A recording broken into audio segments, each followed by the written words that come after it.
हजुर धन्यवाद रेशा नेपालम्यान। एकदमै हामीले जुन अगाडि नै सूचना गरे अनुसार संयुक्त राष्ट्र अभियान उन्नत लोकतन्त्र पार्टीका केन्द्रीय संयोजक अध्यक्ष स्वागत नेपालजी आइसक्नु भएको छ यस कार्यक्रमलाई सम्बोधन गर्नको लागि। एकदमै योभन्दा अगाडिका यहाँहरूले कार्यक्रमहरू हेर्नुभएको होला। एमसीसी विरुद्धको धेरैवटा सांस्कृतिक कार्यक्रमहरू विरोध कार्यक्रममा उहाँको नेतृत्वमा रमाइतीगढ मण्डलदेखि लिएर देशका विभिन्न स्थानहरूमा विभिन्न एमसीसी विरोधको कार्यक्रमहरू सञ्चालन भएका एमसीसी चाहिँदैन, आमा बेच्न पाइँदैन। खोजी खोजी गुण्डा फटा बलात्कारीहरूलाई मात्रै उम्मेद्वार बनाउँछ। नेपालमा कुनै एउटा त्यस्तो पार्टी छैन जसले गुण्डा फटालाई उम्मेद्वार नबनाएको होस्। यस्ता गुण्डा फटाहरूलाई उम्मेद्वार बनाउँदा उम्मेद्वारलाई नै बहिष्कार गर्न पाउने अधिकार, राइट टु रिजेक्ट, आजभन्दा 11 वर्ष अगाडि सर्वोच्च अदालतमा रिट दायर गरेर निर्देशनात्मक आदेश गराएको वकिल 3 जनाहरू मध्ये म स्वयं पनि एउटा हुँ। स्वतन्त्र राष्ट्रिय अभियानले त्यति बेला उठाएको आवाजसँगै आवाज उठाएर रिट दायर गर्नुहुने आदरणीय अधिवक्ता भाइराजा राईज्यू जो आज हामीसँग हो। यी प्रहरीहरूलाई छातीमा गोली लागेर मर्यो एमसीसी को सुरक्षाकर्मीबाट भने पनि नेपालमा मुद्दा नलाग्ने व्यवस्था जो गरिएको छ यसका विरुद्ध बोल्न पर्दैन भनिरहेका छन्। हामीलाई पैसा चाहिन्छ, हामीलाई पैसा चाहिन्छ, त्यसकारण हामी बोल्न सक्दैनौँ। उनीहरू सोझै सञ्चार माध्यमहरूमा आएर भने हामी यो भनौँ कि तिमीलाई तिहुन तरकारी खाना चाहिन्छ भने तिम्री आमा बेच, हामी यो भनौँ। हामी यो भनौँ कि तिम्रा छोरी र चेली बेटीहरू बेच र मिठो मिठो खाना खाऊ। हामी यो भनौँ योगेश भट्टराईहरूलाई, हामी भनौँ गगन थापाहरूलाई, राजेन्द्र लिङ्गदेनहरूलाई, देउबा प्रचण्ड र महन्तहरूलाई। हामी यो भन्न सक्दैनौँ, हामी यो सोच्न सक्दैनौँ। तर नेपाल आमा विरुद्ध जो षड्यन्त्र भइरहेको छ हामी बताउन चाहन्छौँ। आजको यो केवल विरोध मात्र होइन, तुलनात्मक अध्ययन कहिले विरोध हुँदैन, मीमांसाहरू कहिले पनि विरोध मात्र हुँदैन, तथ्यको प्रस्तुतिकरण विरोध हुँदैन, सत्य सत्य हुन्छ, त्यो विरोध हुँदैन। हामीले देखाइरहेका छौँ, हामीले भनिरहेका छौँ। You have to go through the report that was publicized, televised by Donald Trump in 2017. It clearly mentions that कि इन्डो-पेसिफिक अन्तर्गत हामीले एमसीसी मा रकम पठाइरहेका छौं। म हेर्न आग्रह गर्छु 2017 को रिपोर्ट को पेज नम्बर 4 र 21। म हेर्न आग्रह गर्छु 2019 को इन्डो-पेसिफिक रिपोर्ट को पेज नम्बर 38 जहाँ इन्डो-पेसिफिक अन्तर्गत राखिएको छ विदेशी बाबु पर्व लगाएर खोज्ने, नेपाल आमा विरुद्ध बलात्कार गर्न लगाउने, त्यसको भिडियो आफै खिच्ने र नेपाल आमालाई विदेशी बाबुले बलात्कार गरिरहेको, पर्व लगाएर खोजेको बाबुले बलात्कार गरिरहेको भिडियो बनाएर पैसा कमाउन खोज्ने गगन थापाहरू खोइ, खोइ साथीहरू, योगेश भट्टराईहरू खोइ, खोइ राजेन्द्र लिङ्गदेनहरू। नेपाल आमाका सपुत हुन् भने नेपाल आमा विरुद्ध विदेशी बाबु पर्व लगाएर खोज्नेहरू अमेरिकी एजेन्ट बनेर सोझै तलब खाएर नेपाल आमा विरुद्ध सोझै एमसीसी कम्प्याक्ट को 6.8 ले all of the staffs and the former staffs of MCC and the staffs of the US government will be immune from all of the tribunals and the courts arising out of this compact भन्यो किन? हामीले धान फलाइसकेपछि मेरो धान कतिमा किन्छस् हामीले गएर सोध्नु पर्ने व्यापारीलाई उसले केवल धानको पिसानी खर्च मात्रै बिहोरेर डबल मूल्यमा चामल बिक्री गर्छ मजदुरहरूलाई। किसानबाट धान किनेर उत्पादन गर्ने हामीले कति चास जोत्यौं, हामीले कति हल गोरु प्रयोग गर्यौं, हाम्रो कति रगत पसिना र आँसु बग्यो, हामीले कति डल्ले ठाहरू फुटायौं, हामीले कति पटक बाउसे गर्यौं, हामीले कति पटक मल्लिडोहरू त्यहाँबाट झारेर त्यहाँबाट निकालेर गोडेर धानलाई त्यति फल्न सक्ने बनायौं। हामीले उत्पादन गरेको धानको मूल्य हामी आफैले यसको परल मूल्य यति भयो भनेर मेरो धानको मूल्य यति हो हामीले कहिले तोक्न पाएनौं। हामी किसानहरूले कहिले पनि मेरो मकैको मूल्य यति हो भन्न पाएनौं। हामीले गएर व्यापारीलाई सोध्नु पर्यो कि मेरो धान कतिमा किन्छस्। यो नेपालको परम्परागत बजार प्रणाली स्वर्णिम वाग्ले भन्ने विदेशी डाक्टरहरू जो अहिले युएन लाइन एजेन्सीमा छन्, जो अहिले अगाडि लेख्ने डाटाहरू छन्, तिनीहरूले यी मतहरूले यो परम्परागत नेपालको कृषि प्रणाली, कृषि बजार प्रणाली, उत्पादन हामीले गरिसकेपछि मूल्य किन्न जो तयार भएको छ व्यापारी उसलाई सोध्न जानुपर्ने प्रणाली यिनको दिमागबाट हट्न सकेन। त्यसैले यिनीहरू भन्छन् कि हामीले उत्पादन गरिसकेको जलविद्युत इन्डियाले किन्नुपर्ने भएको हुनाले इन्डियासँग सोध्नुपर्छ।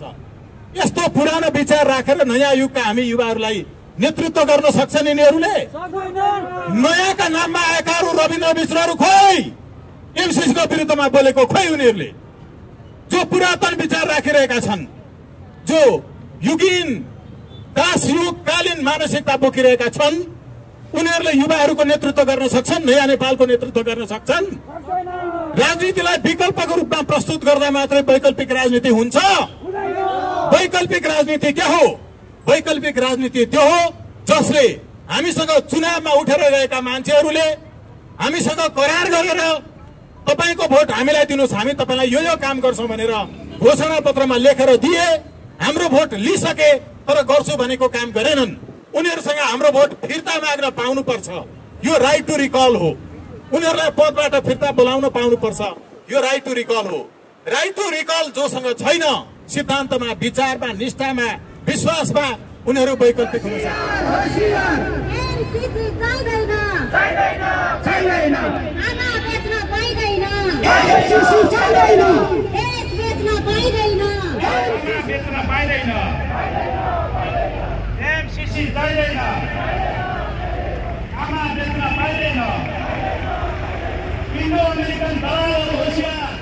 अध्यक्ष स्वागत नेपालजीलाई माइक्रोफोन हस्तान्तरण गर्न चाहन्छु।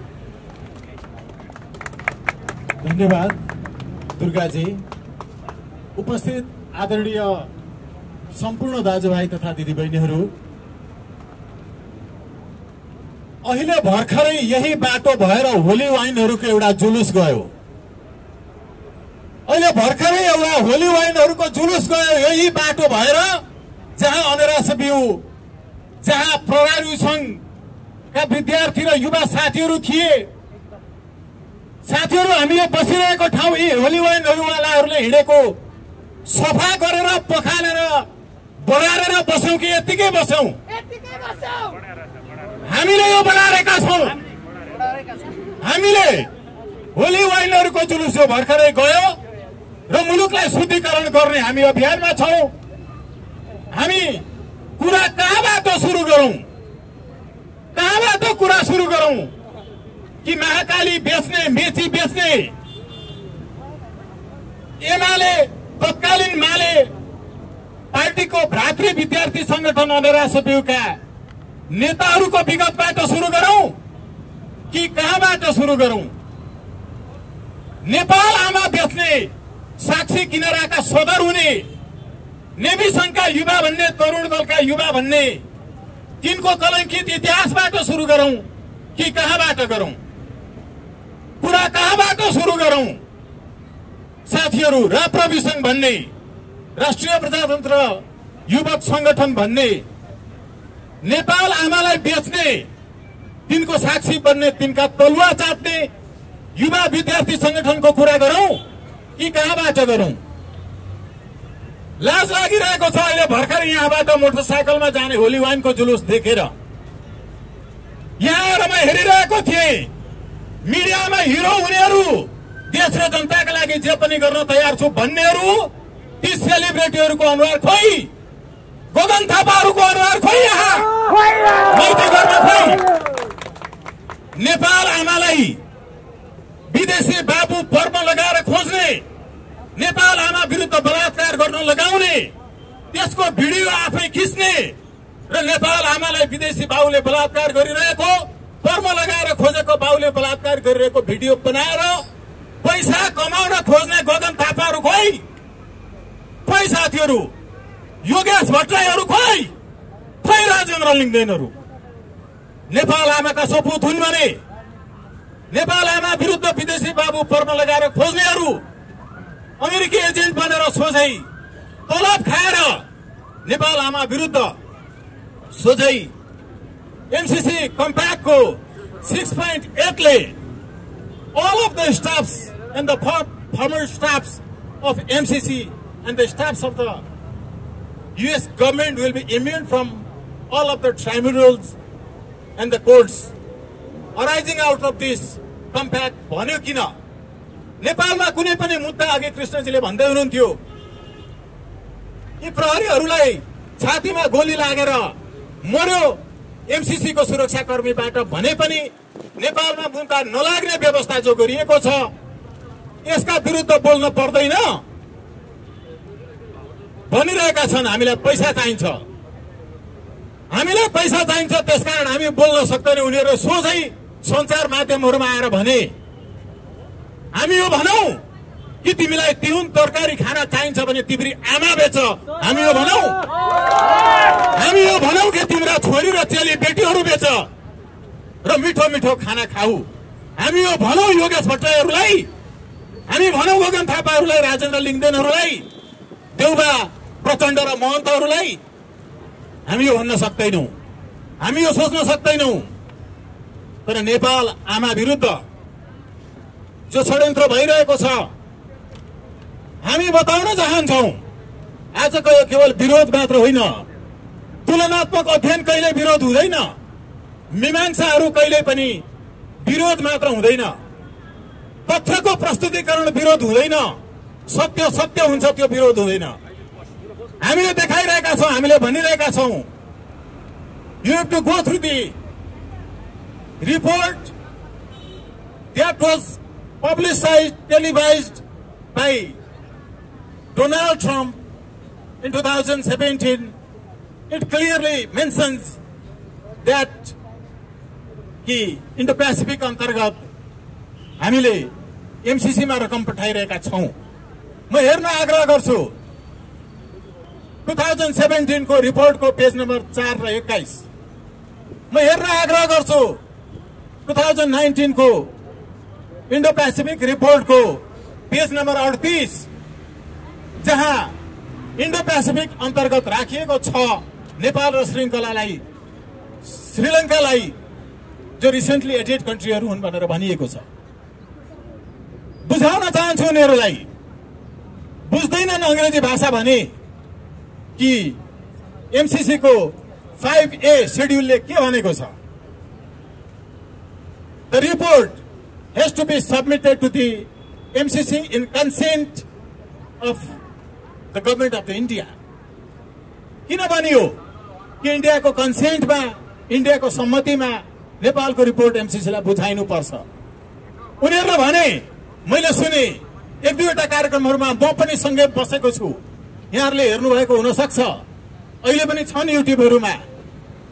डाक्टर महतहरुसँगको सँगै छलफलमा बसेको छु। उहाँहरूले बताउनु भयो कि यो एमसीसी मार्फत हामीले उत्पादन गर्ने जलविद्युत जो जल ऊर्जा छ, यो ऊर्जा इन्डियाले किन्ने भएको कारणले हामीले इन्डियाको सम्मतिमा मात्रै बुझाउन सक्छौं। उसलाई सोध्नु पर्छ।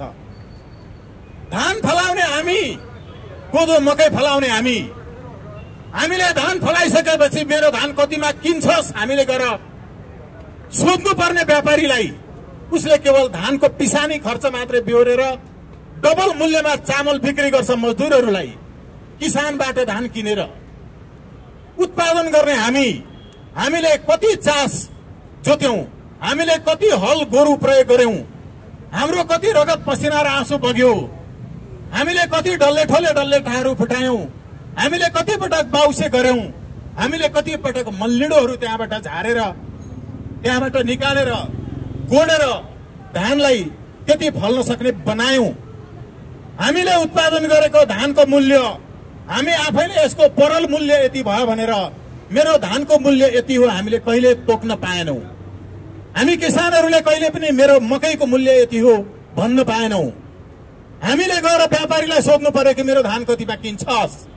यो नेपालको परम्परागत बजार प्रणाली स्वर्णिम वाग्ले भन्ने विदेशी डाक्टरहरू जो अहिले युएन लाइन एजेन्सीमा छन्, जो अहिले अगाडि लेख्ने डाटाहरू छन्, यिनीहरूले यी महतहरूले यो परम्परागत नेपालको कृषि प्रणाली, कृषि बजार प्रणाली, उत्पादन हामीले गरिसकेपछि मूल्य किन्न जो तयार भएको छ व्यापारी उसलाई सोध्न जानुपर्ने प्रणाली यिनको दिमागबाट हट्न सकेन। त्यसैले यिनीहरू भन्छन् कि हामीले उत्पादन गरिसकेको जलविद्युत इन्डियाले किन्नुपर्ने भएको हुनाले इन्डियासँग सोध्नुपर्छ। यस्तो पुरानो विचार राखेर नयाँ युगका हामी युवाहरूलाई नेतृत्व गर्न सक्छन् यिनीहरूले? नयाँका नाममा आएकाहरू रविन्द्र मिश्रहरू खोइ एमसीसीको विरुद्धमा बोलेको खोइ उनीहरूले जो पुरातन विचार राखिरहेका छन्, जो युगीन दास युगकालीन मानसिकता बोकिरहेका छन्, उनीहरूले युवाहरूको नेतृत्व गर्न सक्छन्, नयाँ नेपालको नेतृत्व गर्न सक्छन्। राजनीतिलाई विकल्पको रूपमा प्रस्तुत गर्दा मात्रै वैकल्पिक राजनीति हुन्छ। वैकल्पिक राजनीति के हो? वैकल्पिक राजनीति त्यो हो जसले हामीसँग चुनावमा उठेर गएका मान्छेहरूले हामीसँग करार गरेर तपाईको भोट हामीलाई दिनुहोस्, हामी तपाईलाई यो काम गर्छौं भनेर घोषणा पत्रमा लेखेर दिए, हाम्रो भोट लिइसके तर गर्छु भनेको काम गरेनन्। उनीहरूसँग हाम्रो भोट फिर्ता माग्न पाउनुपर्छ, यो राइट टु रिकल हो। उनीहरूलाई पदबाट फिर्ता बोलाउन पाउनुपर्छ, यो राइट टु रिकल हो। राइट टु रिकल जोसँग छैन, सिद्धान्तमा, विचारमा, निष्ठामा, विश्वासमा, उनीहरू वैकल्पिक हुन सक्दैनन्। हामीले हाम्रा उम्मेद्वार भनेका निर्वाचनमा जित्ने मान्छेहरू जो गुण्डा फटा बलात्कारीहरू हुन्, पार्टीले खोजी खोजी गुण्डा फटा बलात्कारीहरूलाई मात्रै उम्मेद्वार बनाउँछ। नेपालमा कुनै एउटा त्यस्तो पार्टी छैन जसले गुण्डा फटालाई उम्मेद्वार नबनाएको होस्। यस्ता गुण्डा फटाहरूलाई उम्मेद्वार बनाउँदा उम्मेद्वारलाई नै बहिष्कार गर्न पाउने अधिकार, राइट टु रिजेक्ट, आजभन्दा 11 वर्ष अगाडि सर्वोच्च अदालतमा रिट दायर गरेर निर्देशनात्मक आदेश गराएको वकिल 3 जनाहरू मध्ये म स्वयं पनि एउटा हुँ। स्वतन्त्र राष्ट्रिय अभियानले त्यति बेला उठाएको आवाजसँगै आवाज उठाएर रिट दायर गर्नुहुने आदरणीय अधिवक्ता भाइराजा राईज्यू जो आज हामीसँग हुनुहुन्थ्यो, जोसँग सर्वोच्च अदालतमा कयौं पटक हामीले बहस गरेर हामीले कयौं पटक सर्वोच्च अदालतको तत्कालीन प्रधान न्यायाधीश कल्याण श्रेष्ठज्यूको इजलासबाट राइट टु रिजेक्ट, यो मुलुकका जनताहरूले वास्तवमा प्रजातन्त्रको लोकतन्त्रको अभ्यास गर्न पाए। यो मुलुकमा नागरिकहरूले आफूले भोट दिएर पठाएको व्यक्तिले जति पटक धोका दिए पनि उनीहरूलाई फिर्ता बोलाउन पाएनन्।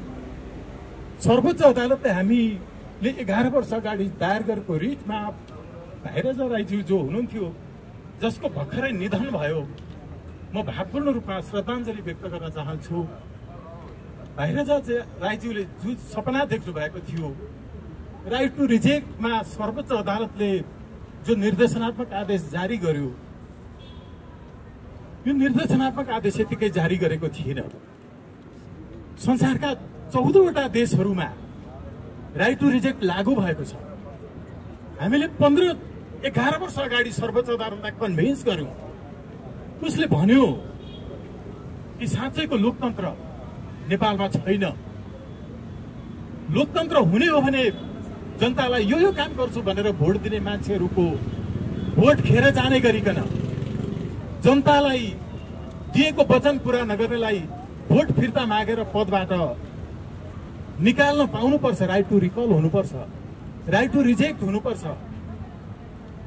अघिल्लो महिना मात्रै भाइराजा राईज्यू बित्नु भयो, नजिकै छ सर्वोच्च अदालत। उहाँले खेलाची गर्नुभएको थियो। सर्वोच्च अदालतले यतिकै भनेको थियो कि तिमी निर्देशनात्मक आदेश जारी गरेर कानून बनाऊ, यो देशका सबै दलहरूलाई भनेको थियो। त्यति बेला बीबीसीमा रविन्द्र मिश्रज्यू हुनुहुन्थ्यो। मैले गएर भने समाचार बनाइदिनुहोस्, यस्तो पनि हुन्छ स्वागतजी भनेर हाँसेर उहाँले समाचार बनाउन तयार हुनु भएन। अहिले उहाँहरूको पार्टीमा यो एजेन्डा चोरेर राख्नु भएको छ। जस समेत दिनुहुन्न, मरेर जानुभयो भाइराजा राई। मलाई जस चाहिँदैन। बाबुराम भट्टराई प्रधानमन्त्री हुनुहुन्थ्यो, मैले गएर भेटेर भने लेखेर दिएँ। सर्वोच्च अदालतले यतिकै भनेको होइन, लोकतन्त्रलाई बलियो बनाउनुपर्छ, लोकतन्त्रलाई साँच्चै अर्थपूर्ण बनाउनुपर्छ। लोकतन्त्र यो लोकतन्त्र होइन, लोकतन्त्र साँच्चै हुने हो भने पार्टीहरूले उठाएका हुन् उम्मेदवारहरू टिकट बिक्री गरेर यो नेताहरूको प्रतिनिधि हो, जनताको प्रतिनिधि होइन। जनताको साँच्चै प्रतिनिधि बनाउन जनताले रिजेक्ट पनि गर्न पाउनुपर्छ उम्मेदवार गलत भयो भने। यो हामीले यतिकै भनेका थिएनौँ साथीहरू। म यतिकै यो भैराजा राईज्यूको विषय उठाइरहेको छैन, खेलाञ्ची गरेको थियो सर्वोच्चले, यतिकै भनेको थियो साथीहरू। यस पूर्व हाम्रो हातमा जुन हत्कडी लागेको थियो एमसीसीको विरुद्धको आन्दोलनमा अहिलेसम्म नै केवल एकपटक पक्राउ गरियो। त्यो हामी 20 जना साथीहरूलाई पक्राउ गरिएको थियो। पछि केही साथीहरू छुट्नु भयो। सन्तोषजी अगाडि उभिरहनु भएको छ, हाम्रो आङ्गेली माइलाजी उभिरहनु भएको छ, हाम्रो सन्तोष पौडेलजी नै पनि हुनुहुन्छ, कृष्णजी हुनुहुन्छ, धेरै साथीहरू हुनुहुन्छ। म अहिले नाम छुटाएकोमा माफी दिनुहोला। यो मुलुकमा हामीले पनि यो आँखामा पट्टी बाँधेर यो व्यवस्था ल्याउनका लागि आर्मीले हामीलाई पानी भित्र हालेर अन भएको हिटरमा पिसाब गर्न लगाएर, यद्यपि हामीले त्यति बेला कुनै पार्टीको सदस्य नभइकन स्वतन्त्र रूपमा नागरिकहरूको तर्फबाट आवाज उठाउँदै आएका थियौं। हामीलाई आर्मीले लगेर चाहिँ म सँगसँगै पूर्णविराम कविजी हुनुहुन्छ, नवीन विभास पत्रकार हुनुहुन्छ, एकै चरणमा सँगसँगै लगेर जसरी थुनेको थियो यो व्यवस्था, यति घिनलाग्दो व्यवस्था, विदेशीहरूलाई नेपाल आमाको छातीमाथि परेड खेल्न छुट दिने व्यवस्था यो ल्याउनका लागि थिएन। सर्वोच्च अदालत अगाडिको यो माइती घर मण्डलामा हामी यो संकल्पका साथ कयौं वर्षदेखि उभिरहेका छौं। यो देशमा राइट टु रिकल लागू हुन्छ हुन्छ हुन्छ, राइट टु रिजेक्ट लागू कुनै पनि हालतमा भएर छोड्छ। हामी यसको लागि कुनै पनि हालतमा सबै मूल्यहरू चुकाउन तयार छ। मकैको बोट 3 महिनामा अर्को जेनेरेसन एउटा घोगो फलाएर मर्छ। सालको बोट 3 वर्षमा कत्रो हुन्छ? हामी सालको बोटहरू 11 वर्षको बीचमा हामी गुणात्मक हिसाबले यो विचारलाई, उन्नत लोकतन्त्रको विचारलाई, प्रत्यक्ष प्रजातन्त्रको विचारलाई विचारोपण गर्दै यहाँसम्म आइपुगेका छौं। साथीहरू, म विनम्रतापूर्वक आग्रह गर्छु एउटा कुरा अन्त्यमा कि जर्मनीमा जन्मिएको मार्क्सको नाममा खुलेको पार्टी मार्क्सवादी नामैले नेपालवादी हुन्छ कि हुँदैन? रसियामा जन्मिएको लेनिनको नाममा खुलेको लेनिनवादी नेपालवादी हो कि होइन? अनि चाइनामा जन्मिएको माओको नाममा खुलेको पार्टी माओवादी नामैले नेपालवादी हो कि होइन? नेपालको वाद हो कि होइन? रविन्द्र मिश्रहरूले भनेको द राइज अफ मेरिटोक्रेसी लेखेपछि मिखायल योङको बेलायतीहरूले सुरु गरेको त्यो मेरिटोक्रेसी नेपालको हुन सक्छ कि सक्दैन?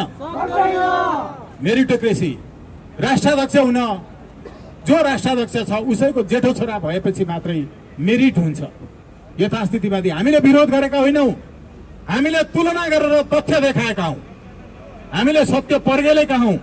त्यसैले नेपालको विचार, नेपाल भूमिको विचार, उन्नत लोकतन्त्रको दर्शन, प्रत्यक्ष प्रजातन्त्रको दर्शनतर्फ गोलबद्ध हुनका लागि म आह्वान गर्छु, आग्रह गर्न चाहन्छु र अहिलेका लागि बिदा हुन चाहन्छु। धन्यवाद सबैमाका। विदेशी दलाल होशियार होशियार होशियार,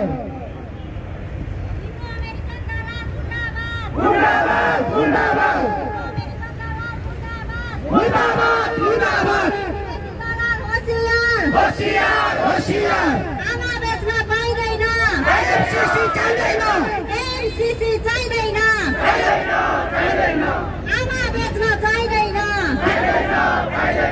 इन्डो अमेरिकन दलाल मुर्दाबाद मुर्दाबाद मुर्दाबाद, इन्डो अमेरिकन दलाल मुर्दाबाद मुर्दाबाद मुर्दाबाद, विदेशी एजेन्ट होशियार होशियार होशियार, विदेशी एजेन्ट होशियार होशियार होशियार, एमसीसी चाहिँदैन, चाहिँदैन, आमा बेच्न पाइँदैन, एमसीसी चाहिँदैन, देश बेच्न पाइँदैन, एमसीसी चाहिँदैन, देश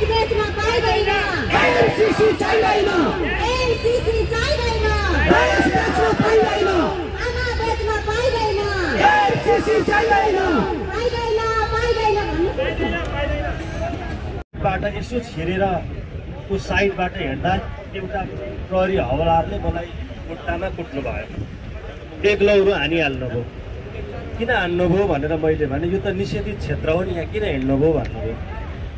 ए हो रहेछ, राजाहरू बस्ने दरबारको वरिपरि त हिँड्नै नहुने, त्यहाँदेखि अर्कोतिरबाट हिँड्यो। अहिले पनि हाम्रो समूह भनेको त दुनियाँलाई थाहा छ नि, यो त शान्तिपूर्ण आन्दोलन गर्ने समूह हो नि, स्वतन्त्र राष्ट्रिय अभियान। हाम्रो विचारको लागि हामी प्रहरी जवानहरूसँग मुठभेड गर्छौँ त? हामी मुठभेड गर्छौँ ती दलालहरूसँग गर्छौँ नि, हामीलाई उनीहरूसँग कुनै वैमनस्यता छ त? यो एउटा प्रश्न हो। त्यहाँबाट हामी आउँदा हिजो पनि अस्ति पनि हामी पर्चा बाँडेर हिँडिराखेका थियौँ। यहाँ हिँड्नु हुँदैन भनेर प्रहरी साथीहरूले भन्नुभयो, जवानहरू हुनुहुन्थ्यो। किन भन्दा निषेधित क्षेत्र, पर्चा बाँडिसक्यौँ, अलिकति लिएर घर जाने हुँदैन भन्नु, फेरि फर्केर उतै गयौँ। यो माटोमा जो आए पनि यस्तै किन हुन्छ भनेर भन्दा यिनीहरू कहाँबाट परिचालित छ? म धेरै कुराहरू भन्न चाहन्न। 1857 मा सिपाही म्युटिनी अर्थात् सिपाही आन्दोलन भारतको लखनऊमा भएको थियो। त्यो लखनऊमा त्यहाँको गभर्नरले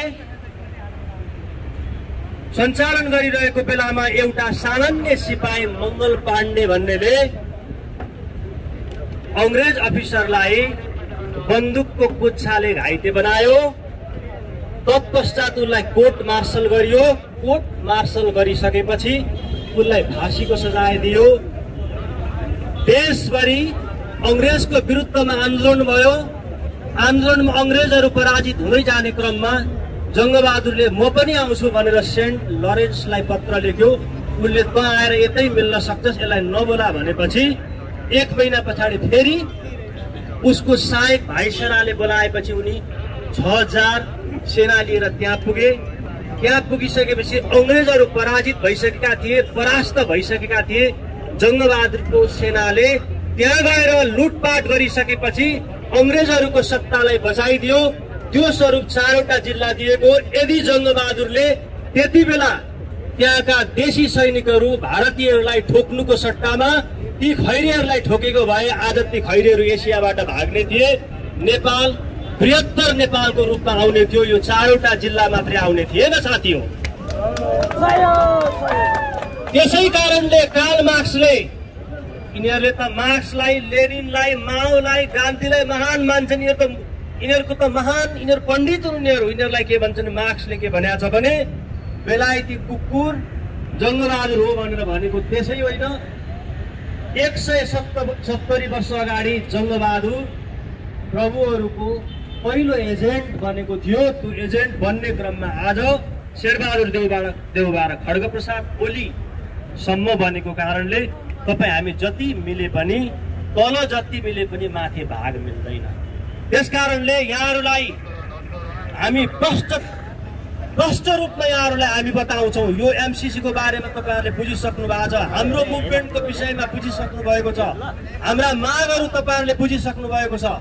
यति मात्र एउटा कुरा हो कि जबसम्म नीति राम्रो हुँदैन, नेताको पछि नलाग्नुहोस्, नीतिको पछि लाग्नुहोस्। कसैलाई तपाईँले रकम दिनुभएको छ भने, कागज गरेर ल्याप्चे गरेको छ भने त्यसलाई सही प्रमाण मानिन्छ, नत्र त्यसलाई कोर्टले पनि बोल्नेवाला छैन। त्यसकारणले गर्दा हाम्रा लिखित दस्तावेज हुनुपर्छ। हामी गत वर्ष यही ठाउँमा शान्तिपूर्ण आन्दोलन गर्दाखेरि एमसीसी नेपालमा कुनै पनि हालतमा इन्टरभेन हुन्छ भन्नेहरूको विरुद्धमा गरेको आन्दोलनमा हामीलाई प्रहरीहरूले सुरक्षित तरिकाले त्यहाँ लगेर हतकडी लगाएर राख्नुभयो। केही दिन हामी बस्यौँ, हप्तौं दिनसम्म बसिसकेपछि अनि हामी अमेरिकन एम्बेसीमा पुग्यौँ। त्यहाँ पुगिसकेपछि हामीले भित्र पसेर स्वागत, नेपाल म र पुत्रा सर यही हुनुहुन्छ, हामी भित्र पस्यौँ र उनीहरूलाई चेतावनी दियौँ। हामीले भन्यौँ, we never want any unnecessary encroachment of American armies to Nepal. Nepal is an individual and independent country. It is a member of the United States. Therefore, we never want to be colonized and never want to be guided from your unnecessary encroachment. Therefore, the entrance of the American army shall be great loss to you, not Nepal. यो कुरा भनेका थियौँ हामी। यो कुरा खैरीहरूले बुझुन् भनेर अङ्ग्रेजीबाट भने, अब यहाँ अङ्ग्रेजी भन्यो भने त फेरि अब यहाँ अङ्ग्रेजी नै बोल्दो रहेछ भनेर भन्छन्। यति चाहिँ खैरेले बुझिहालोस् भनेर। यहाँ त वरिपरि यहाँ रका एजेन्टहरू छन्, CIA का एजेन्टहरू छन्। मैले देखिराखेको छु यो मुलुक त यस्तो हो। तपाईँ राष्ट्रपतिको कार्यालयमा जानुहोस्, प्रधानमन्त्रीको कार्यालयमा जानुहोस्, त्यहाँ सबै रका एजेन्टहरू छ। मैले धेरै कुरा भनिनँ। अन्तिममा म एउटै कुरा मात्रै भन्दछु तपाईहरुलाई, एउटै मात्रै कुरा तपाईहरुलाई भन्दछु। यति बेला हामी कुनै पनि वादवादीको कुरो होइन, अहिले चाहिँ हामीले MCC लाई नेपालमा इन्टरभेन गराउन नदिउँ। यसले हाम्रा यी सैनिकहरूको, यी प्रहरी सुरक्षा कर्मीहरूको छातीमा गोली ठोक्दाखेरि पनि कोही बोल्नेवाला छैन। तपाईँ हाम्रा छोरी चेलीहरू लुटिनेछन्। MCC के हो स्पष्ट रूपमा बुझ्नु पर्दछ। MCC 400 केबी प्रसारण लाइन त्यहाँबाट भारतमा लखनऊमा लाने अरे, लखनऊबाट त्यहाँ ल्याउने अरे। इन्डो पेसिफिक स्ट्राटेजी अन्तर्गत ग्रोइङ पावर बढिराखेको चाइनालाई घेर्ने अमेरिकाको रणनीति हो भन्ने कुरा हामीले बुझेका छौँ। अमेरिका धेरै ठाउँमा फेल भइसकेको छ। तपाईहरुलाई याद होला भियतनामको युद्धमा हेर्नुहोस्, 58,000 अमेरिकी सेनाहरूको खरानी भएपछि 20 वर्ष पछाडि उसले खरानी लगेर उहाँ दाह संस्कार गरेको इतिहास छ। अमेरिकन एट्रोसिटी, अमानवीयता, क्रूरताको विषयमा तपाईहरुले एउटा छुट्टै लेसन हुन्छ, छुट्टै शोध हुन्छ, छुट्टै भाषण हुन्छ। यो अहिले यति छोटो समयमा भन्न सकिँदैन। अमेरिकनहरू यस्ता हुन्छ। त्यसकारणले गर्दाखेरि इन्डियनहरूको त कुरा छोड्दिउँ, इन्डियन त टोलेदार आउन्, यिनीहरूलाई चाहिँ ठिक गर्न सकिन्छ। ती इन्डियनहरूका यिनीहरू नोकर हुन्। यी देउबा र यी खड्गबहादुर ओलीहरू भनेको तपाईहरु नीतिको विषयमा प्रष्ट भएर हामीलाई मत दिनुहोस्। यिनीहरूलाई हामी ठिक लाउन जानेकै छौँ।